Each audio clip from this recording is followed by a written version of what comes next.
Welcome to English Flow. Step into a world of mystery, adventure, and unforgettable stories. Read, hear, learn English. Today's story is The Invisible Man by H.G. Wells.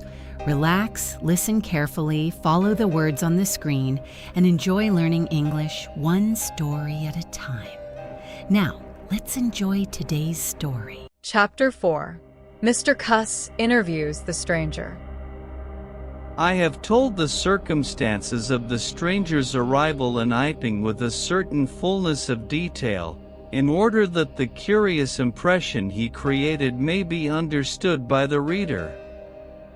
But excepting two odd incidents, the circumstances of his stay until the extraordinary day of the club festival may be passed over very cursorily. There were a number of skirmishes with Mrs. Hall on matters of domestic discipline, but in every case until late April, when the first signs of penury began, he overrode her by the easy expedient of an extra payment. Hall did not like him, and whenever he dared he talked of the advisability of getting rid of him, but he showed his dislike chiefly by concealing it ostentatiously, and avoiding his visitor as much as possible. "Wait till the summer," said Mrs. Hall sagely, "when the artists are beginning to come. Then we'll see. He may be a bit overbearing, but bills settled punctual is bills settled punctual, whatever you'd like to say." The stranger did not go to church, and indeed made no difference between Sunday and the irreligious days, even in costume. He worked, as Mrs. Hall thought, very fitfully. Some days he would come down early and be continuously busy. On others he would rise late, pace his room, fretting audibly for hours together, smoke, sleep in the armchair by the fire. Communication with the world beyond the village he had none. His temper continued very uncertain. For the most part his manner was that of a man suffering under almost unendurable provocation, and once or twice things were snapped, torn, crushed, or broken in spasmodic gusts of violence. He seemed under a chronic irritation of the greatest intensity. His habit of talking to himself in a low voice grew steadily upon him, but though Mrs. Hall listened conscientiously she could make neither head nor tail of what she heard. He rarely went abroad by daylight, but at twilight he would go out muffled up invisibly, whether the weather were cold or not, and he chose the loneliest paths and those most overshadowed by trees and banks. His goggling spectacles and ghastly bandaged face under the penhouse of his hat came with a disagreeable suddenness out of the darkness upon one or two homegoing laborers, and Teddy Henfry, tumbling out of the scarlet coat one night, at 9:30, was scared shamefully by the stranger's skull-like head. He was walking hat in hand, lit by the sudden light of the open-in door. Such children as saw him at nightfall dreamed of bogies, and it seemed doubtful whether he disliked boys more than they disliked him, or the reverse, but there was certainly a vivid enough dislike on either side. It was inevitable that a person of so remarkable an appearance and bearing should form a frequent topic in such a village as Iping. Opinion was greatly divided about his occupation. Mrs. Hall was sensitive on the point. When questioned, she explained very carefully that he was an experimental investigator, going gingerly over the syllables as one who dreads pitfalls. When asked what an experimental investigator was, she would say with a touch of superiority that most educated people knew such things as that, and would thus explain that he'd discovered things. Her visitor had had an accident, she said, which temporarily discolored his face and hands, and being of a sensitive disposition, he was averse to any public notice of the fact. Out of her hearing there was a view largely entertained that he was a criminal trying to escape from justice by wrapping himself up so as to conceal himself altogether from the eye of the police.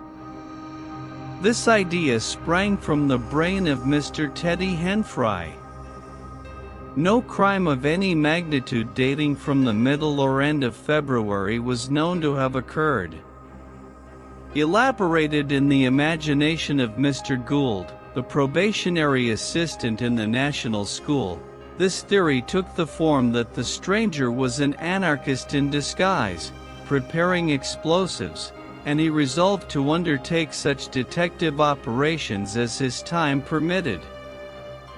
These consisted for the most part in looking very hard at the stranger whenever they met, or in asking people who had never seen the stranger, leading questions about him. But he detected nothing.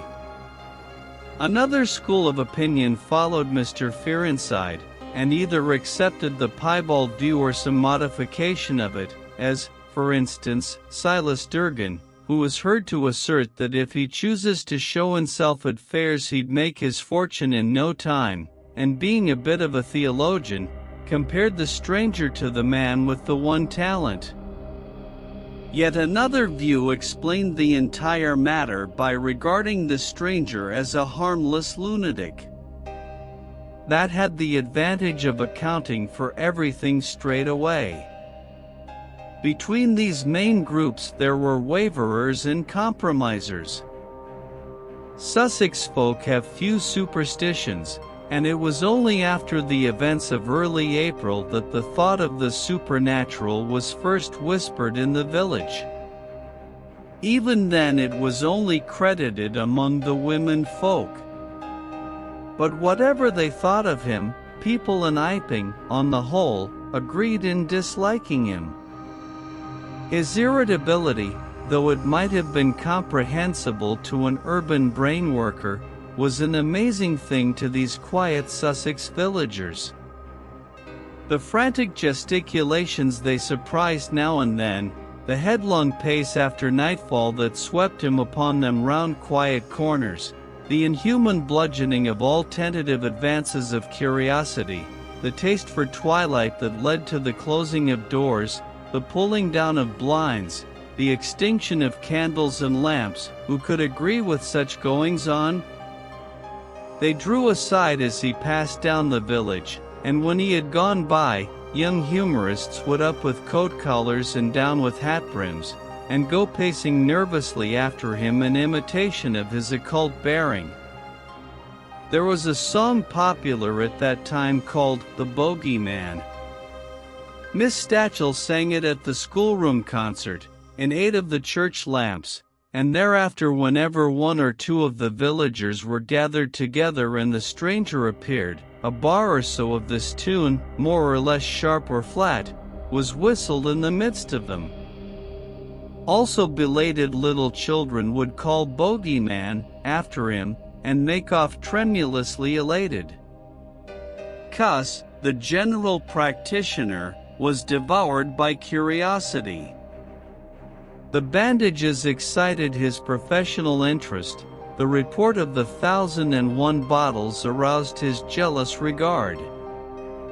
All through April and May he coveted an opportunity of talking to the stranger, and at last, towards Whitsuntide, he could stand it no longer, but hit upon the subscription list for a village nurse as an excuse. He was surprised to find that Mr. Hall did not know his guest's name. "He give a name," said Mrs. Hall, an assertion which was quite unfounded, "but I didn't rightly hear it." She thought it seemed so silly not to know the man's name. Cuss rapped at the parlor door and entered. There was a fairly audible imprecation from within. "Pardon my intrusion," said Cuss, and then the door closed and cut Mrs. Hall off from the rest of the conversation.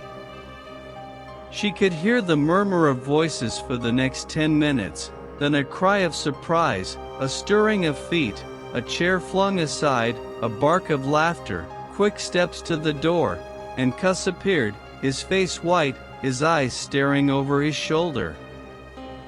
He left the door open behind him, and without looking at her strode across the hall and went down the steps, and she heard his feet hurrying along the road. He carried his hat in his hand. She stood behind the door, looking at the open door of the parlor. Then she heard the stranger laughing quietly, and then his footsteps came across the room.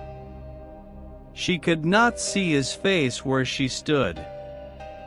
The parlor door slammed, and the place was silent again. Cuss went straight up the village to Bunting the vicar. "Am I mad?" Cuss began abruptly, as he entered the shabby little study. "Do I look like an insane person?" "What's happened?" said the vicar, putting the ammonite on the loose sheets of his forthcoming sermon. "That chap at the inn." "Well, give me something to drink," said Cuss, and he sat down. When his nerves had been steadied by a glass of cheap sherry, the only drink the good vicar had available, he told him of the interview he had just had. "Went in," he gasped, and began to demand a subscription for that nurse fund. He'd stuck his hands in his pockets as I came in, and he sat down lumpily in his chair. Sniffed. I told him I'd heard he took an interest in scientific things. He said yes. Sniffed again. Kept on sniffing all the time, evidently recently caught an infernal cold. No wonder, wrapped up like that. I developed the nurse idea, and all the while kept my eyes open. Bottles, chemicals everywhere. Balance, test tubes and stands, and a smell of evening primrose. Would he subscribe? Said he'd consider it. Asked him, point blank, was he researching? Said he was. A long research? Got quite cross. A damnable long research, said he, blowing the cork out, so to speak. Oh, said I. And out came the grievance. The man was just on the boil, and my question boiled him over. He had been given a prescription, most valuable prescription, what for he wouldn't say. Was it medical? Damn you! What are you fishing after? I apologized. Dignified sniff and cough. He resumed. He'd read it. 5 ingredients. Put it down, turned his head. Draft of air from window lifted the paper. Swish, rustle. He was working in a room with an open fireplace, he said. Saw a flicker, and there was the prescription burning and lifting chimneyward. Rushed towards it just as it whisked up the chimney. So, just at that point, to illustrate his story, out came his arm. Well, no hand, just an empty sleeve. Lord! I thought, that's a deformity. Got a cork arm, I suppose, and is taking it off. Then, I thought, there's something odd in that. What the devil keeps that sleeve up and open, if there's nothing in it? There was nothing in it, I tell you. Nothing down it, right down to the joint. I could see right down it to the elbow, and there was a glimmer of light shining through a tear of the cloth. Good God! I said. Then he stopped, stared at me with those black goggles of his, and then at his sleeve. Well, that's all. He never said a word, just glared, and put his sleeve back in his pocket quickly. I was saying, said he, that there was the prescription burning, wasn't I?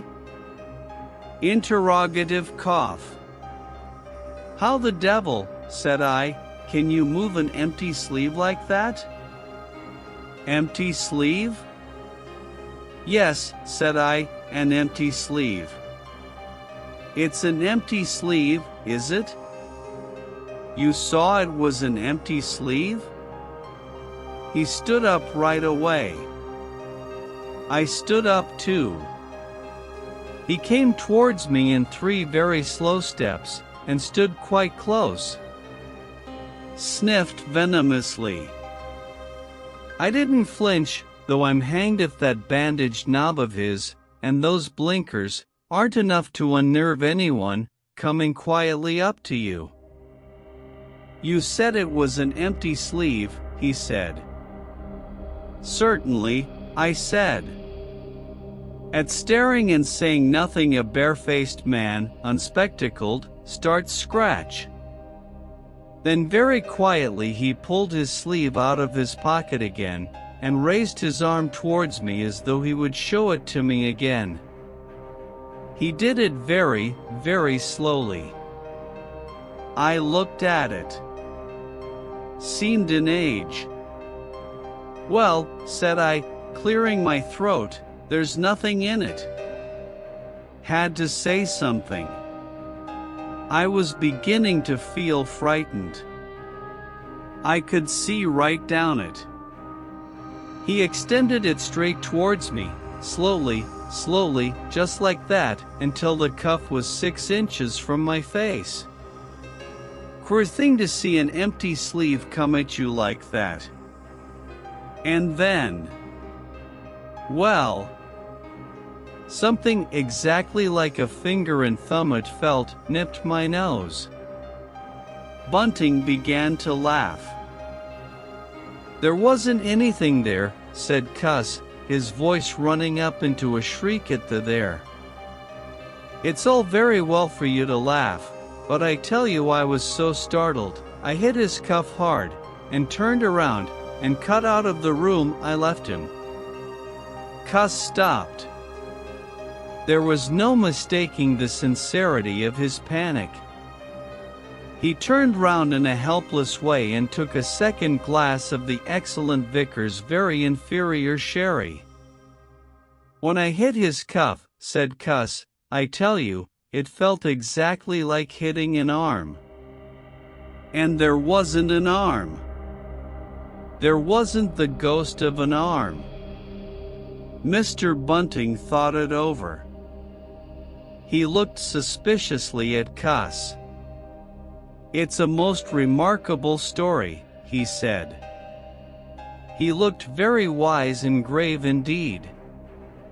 It's really, said Mr. Bunting with judicial emphasis, a most remarkable story.